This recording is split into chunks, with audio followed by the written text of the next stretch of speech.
Hello and welcome to your daily Detroit, sharing what to know and where to go in Southeast Michigan. It is Thursday, February 27th, 2025.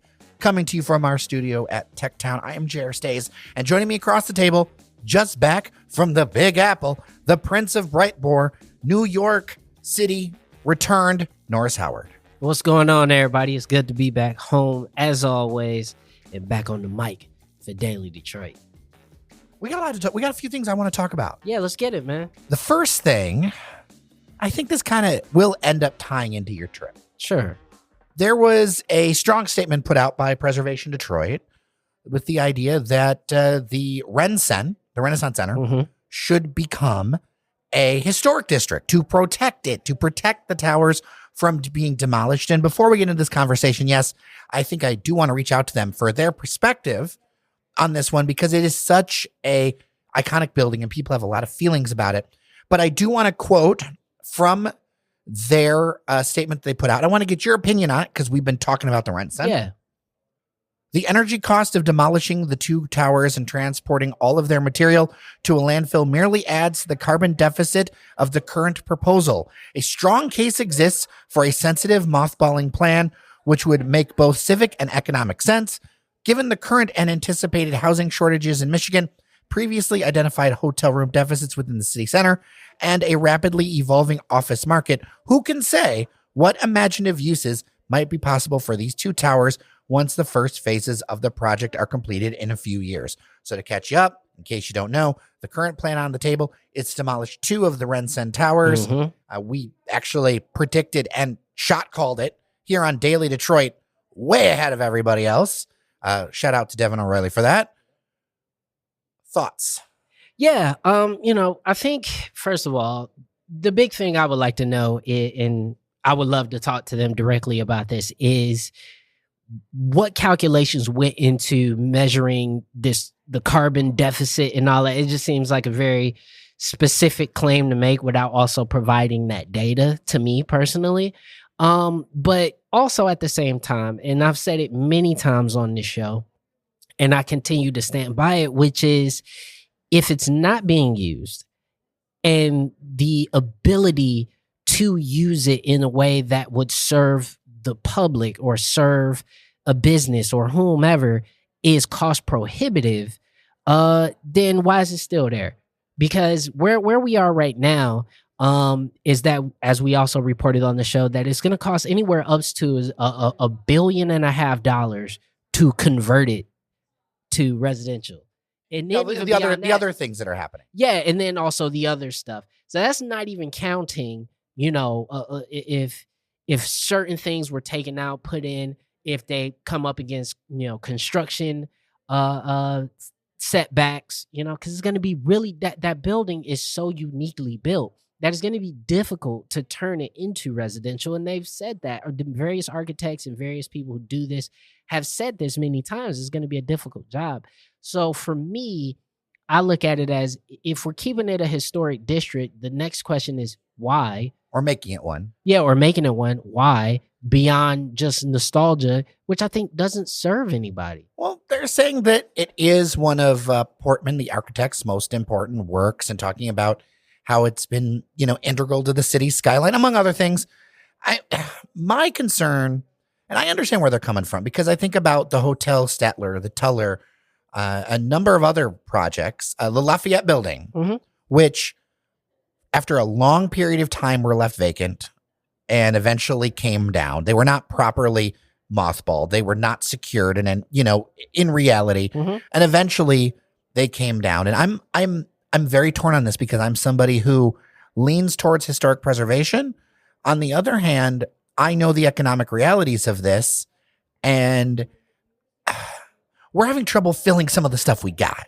I understand the hopeful sentiment, but I also worry that nobody's going to want to be next to an empty skyscraper. Like, nobody wants their apartment across from an empty skyscraper. And that's kind of my point also, is that, okay, we turn it into a historic district, which basically at that point, we just say this dream of the riverfront is never fully realized because you have this giant behemoth of a building that cannot and will not be used. So you just don't believe there will be, within, say, the next 10 or 15 years, the need to put in that much money for those towers? As it stands right now, currently, I don't see it. Now, I could be wrong. I hope I'm wrong. I hope to goodness I'm wrong.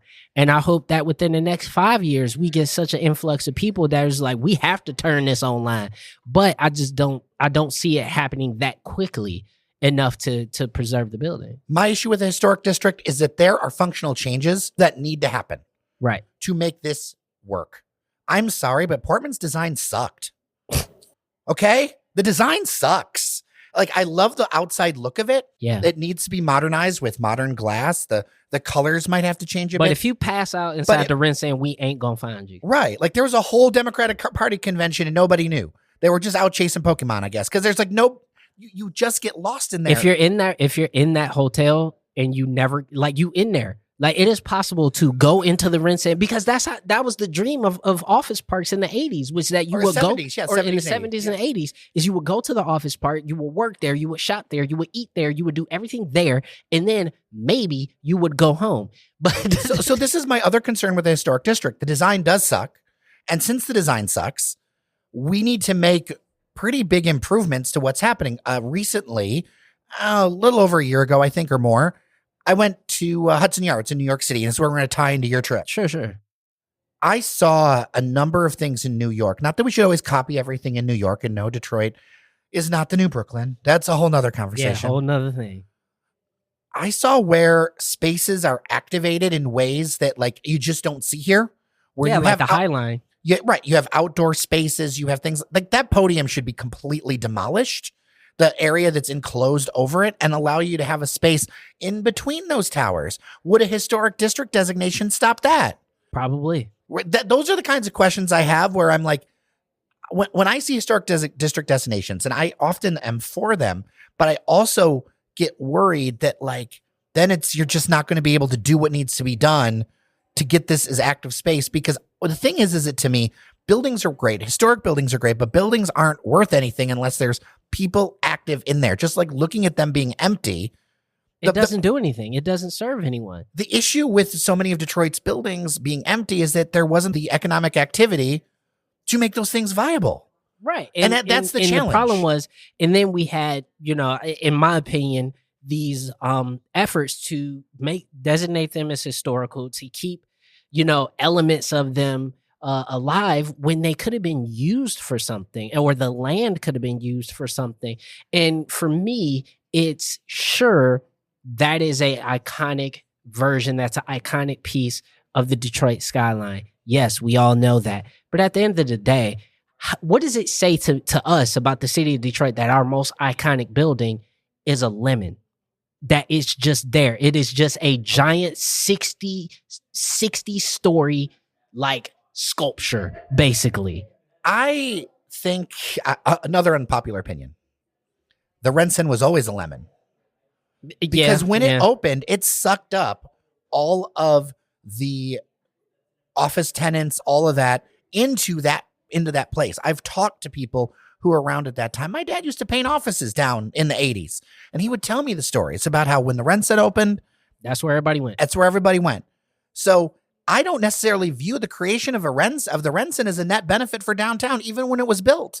I mean, based off the fact that it's so far from everything, I think that's true. It's also kind of an icon of racism because it was so far away. It was built to keep people away from each other. Keep people away. It was built as a fortress to make it so workers could come down and never interact with the city. Yeah. And to me, that is like a vision that I don't love. Yeah, it's beyond a vision that I don't love. I think for me is that, in my mind, the only way I could see this converted is if literally the entire building or series of buildings is turned into some kind of indoor-outdoor park activation space. Like, if you make it a historical site, but then you convert it into something like that, to where, like, the Hudson Yards and the High Line, where you combine it with this indoor-outdoor thing, you put some shopping in there, sure, that could be cool. But ultimately, that's still not going to take up every tower and every building. So you still don't need all of them. So at some point, no matter what you designate it, to me, if you make it historic, if you don't, if you decide to convert it to residential, either way, you got to take away some towers because it's just not sustainable to just have them there. But isn't there a deeper emotional issue with this right now? Because even look at our cover art on our podcast. You look at every single liquor store from here to M59. Okay. With skylines on the windows. Yeah. Right. The RenCen is part of it. And what is there an emotional point? And I raise this to you because, like, look, when I grew up, when I first started in the city as a kid, like our house on Van Dyke, our porch fell off the front. Right. So like that's some real stuff. Right. You are a native Detroiter. Isn't it a point of pride or a point of feeling where we built this giant edifice, but now we really don't have the ability to fill it? Only to me, I'd rather admit the failure and move on, rather than failure, straight up failure, than leave it there. I mean, what else can you call it? What else can you call it? It's a giant skyscraper that no one can afford to use. What other name do we have for that? Like, and that's the part that made me feel great saying that. No, it doesn't make me feel great saying it. But I think as we move forward, as I think as we see more people wanting to live in downtown and connect the neighborhoods to downtown and connect downtown to more of itself, I think you look at the RenCen and you see just how unconnected it is outside of the people mover. And I think it's going to be difficult to do anything with it. So all the skylines on all the stores, all right, change the logo to the Spirit.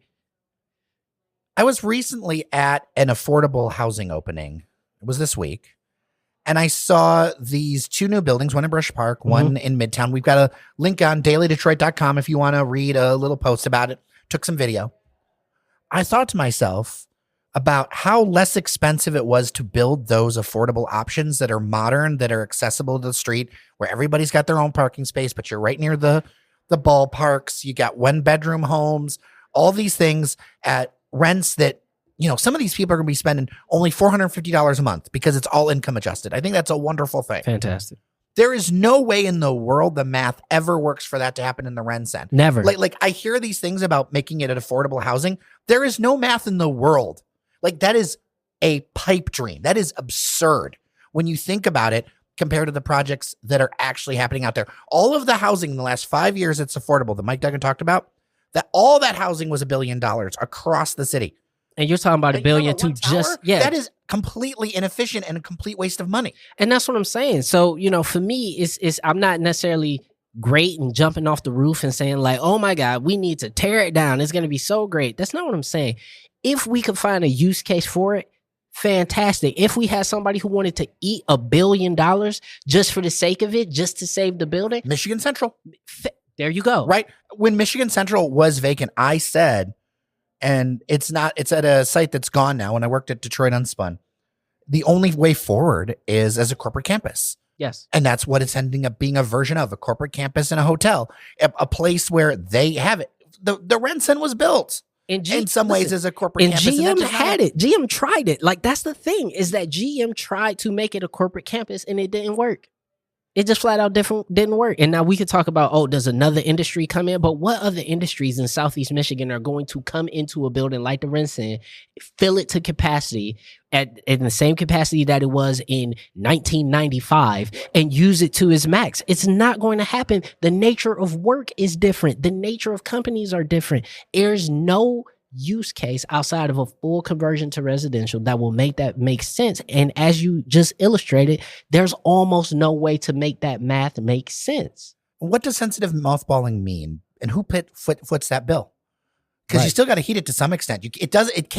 It's a glass and metal building. Like, you can't just not heat it. And the water's got to run. The electricity got to be it's got to have security. You got to have maintenance, because if you just leave it sitting there exposed to the elements for, 30, 40, 50 years, people still got to go up there, clean the windows. People still got to make sure that it doesn't rust and fall apart. People got to go into the inside to make sure that, all the pipes are still maintained. Like, even if you just say make it historic and no one uses it and we can't touch it, you're still going to spend millions upon millions upon millions of dollars in just maintenance. Yeah, this isn't like some house on the west side where you put up some dog panels and make sure the roof's good for a few weeks until you get to work, Like, it's so much more. I'm not trying to belittle the knowledge of who's involved, but it's just hard to see this go. And then you're also having the conversation now about what incentives you're going to put in, because it's going to need incentives one way or another. There has to be incentives. There has to be tax breaks,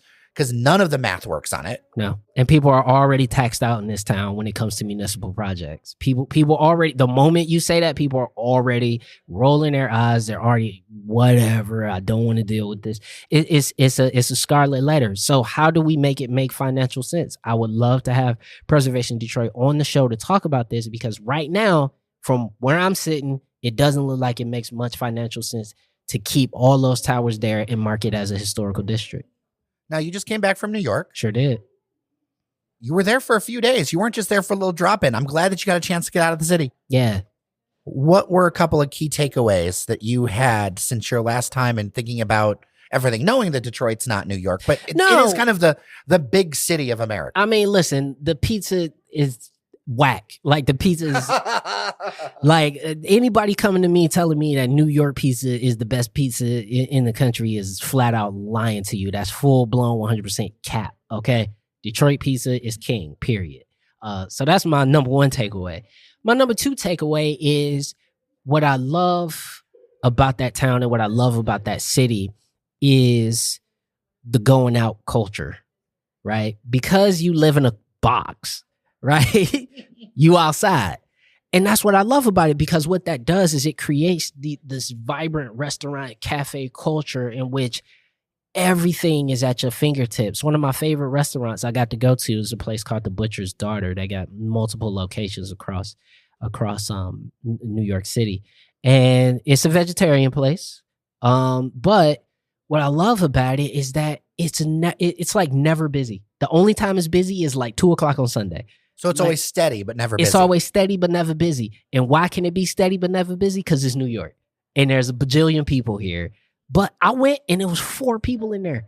I was like, bro, this is fantastic. I am in the middle of like Soho right now, having brunch. This is great. And that's part of what I love about it, is that level of option. You know, every now and then you have a hype restaurant, but right next door is a restaurant that's just as good and you can just eat really great. So as you know, food is my thing. I love food. So I'm going to eat out. I'm going to have a great time. So I think that's important. And comparing that to Detroit, where I think like because we're not at that level of saturation quite yet, we get like hype restaurants, and we get restaurants that get a lot of buzz really quickly and they get all booked up and then you can never go to them. Like that area, that city is just so much more. It's so much easier to go try a new place in New York. There's also a curve, because some restaurants get booked up and then they stay that way. And then others, many, I would argue, get into the hype cycle. Yeah, they get in the hype cycle and flame out. Because it just didn't deliver, because you're really serving a regional tourist market. You're not serving as many local residents. Oh, yeah, here, for sure. Yeah, for sure. You're serving regional tourists. And, like, that's the thing is that, like, you know, for us, I think the more and more our palate gets complicated, the more and more we're going to start seeing food tourists. I'm already encountering that. I've already encountered a couple people at, like, Boabab and Freya and other restaurants around town, Lady of the House, places like that, where it's like, oh, here's this guy from Dallas who just flies around. He doesn't work for anybody. He just flies around to different places and tries new restaurants across the country. That's his jam. And I'm just like, that's cool. But the more that we see that, the more kind of the palette will get diversified. And I think that's ultimately a good thing. But it's not a local thing. You know, it's not something that I think is the jam for most Detroit residents. But listen, I think that's a good thing, a net positive. I know we mentioned it on the show earlier this week, but I know how much you loved Seva. Oh, man. And R.I.P. And I saw on Instagram that so many people are showing up. In fact, they're going to have to cut off their to-go orders for this last week, because there's so many people who want to get in there. Where was y'all one at, last though? time. Where was y'all at? This is what I'm going to say to everybody, right? This is just like, it's just like when you lose a family member, right? It's like when you lose an uncle. And everybody start coming out the woodwork, wanting to speak at the repast, want to speak at the funeral, bring food for the repast and all that stuff. Like, no, where was you at when Uncle was alive? Where was you at? I used to go to Seva at least once a month. bare minimum when I was living down here. It was a place that I went to with friends. It was a place that I took dates. It was a place that I went alone. It was a place that was incredible because of the product that it had. And I'm pointing finger at the rest of y'all. I'm blaming you. I'm blaming you because we're losing what I think was a classic of the city of Detroit, was something that we had that a lot of places didn't have, and we're gonna lose it because, people want to, I don't know, do DoorDash all the time. I don't know what the reasoning is, but we ain't gonna have Seva no more, and that sucks, and I hate it. You'll be able to go to Ann Arbor. I don't want to go to Ann Arbor. That's my thing. I don't want to go to Ann Arbor. I don't want to go to Ann Arbor to get a good vegan dish, man. I don't. Well, there are some spots that are popping up, and I think it's something that we're gonna try. Yeah, we're gonna have to. But I just want to get your thought on it because it was near and dear to you. It was, man. It was near and dear to me, man. And when I was going to Wayne State, it was a staple, and it was just like, bruh, we done lost Seva, we done lost Cass Cafe. How much more we gonna lose down there? And it's like, and it's big, and it's more popping in Midtown than it's ever been, and yet these long-standing staples can't last. And the reason why they can't last is because we are not supporting them more than we're supporting some of the hype restaurants. And I'm just put it out there. Sorry. I think it's not just the hype restaurants, but I do think that people overall, this is going to be a very hard year for hospitality. Because people are going out a lot less. I've seen so many posts about it. So many restaurateurs are very clear that this is going to be a very difficult year because we have had permanent changes in how we go out. Yeah, and COVID didn't help. And I'm one of those people who, low-key, I made a conscious effort to start, I don't want to say going out more, but a conscious effort to like eat out once a week or so, just because I think it was important. I think it was good. It's good for the lifeblood and the culture of a city to have vibrant restaurants and have vibrant cafes and bars. And it's like, I don't care that you can DoorDash it. Like, who cares? I actually don't. I've DoorDashed 3 times last year. 3. Okay. Every other time I go out. Why? Because it's important for me. It's important to go out and see people in their element, to tip the servers, to get the drinks, talk to the bartenders, talk to the servers, talk to see what the city lies. And it's not just in the city of Detroit, it's everywhere, all across Metro Detroit. I go out, and that's why y'all be seeing me in the streets. But I think it's important. So if you care about your town, not just Detroit, if you care about Clawson, you care about Allen Park, you care about Ann Arbor, you care about wherever you live, if you care about that place, get off your and go to a restaurant and go to a cafe, because not only do these businesses need help, maybe you might mess around and have a good time. And also take your kids too. Don't be just taking them to McDonald's and Starbucks and all that. Expand their palate. Just because it doesn't seem kid friendly, your kid can learn what a caper tastes like. Before we go, I want to mention that we are up for Our Detroit's best podcast. Vote OurDetroit.com. Vote for us. If you want to vote for other people, cool. We promise you we won't vote for us. We promise you we won't change Jared as the host 3 months before the election is over. We promise you. Now I need to be looking over my shoulder. Nah, it ain't gonna be you. It definitely won't be me. Well, with that, I'm Jared Stays. And I'm Norris Howard. Thank you so much for listening. Thank you to our members on Patreon, patreon.com/dailydetroit. Remember that you are somebody. We'll see you around town. Talk tomorrow.